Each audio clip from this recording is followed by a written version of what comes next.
தென் மாவட்டங்களில் ஒரு குறிப்பிட்ட சமூகத்தின் வாக்குகள் சிதறாமல் திமுகவுக்கு வந்து சேர ஓபிஎஸ்ஸின் பிரச்சாரம் ஒரு பெரிய பாலமாக இருக்கிறது.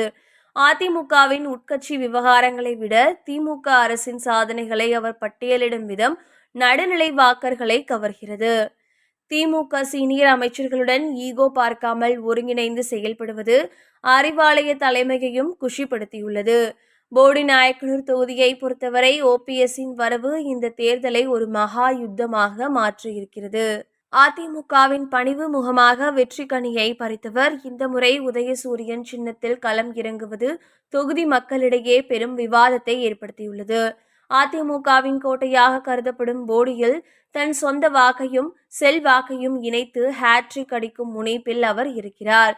குறிப்பாக தொகுதியில் அவர் செய்துள்ள அடிப்படை வசதிகள் மற்றும் நலத்திட்டங்களை முன்வைத்து, நான் எப்போதும் உங்கள் வீட்டு பிள்ளைதான், சின்னம் மாறினாலும் சேவை மாறாது என்கிற பாணியில் அவர் பிரச்சாரத்தை முன்னெடுத்து வருகிறார்.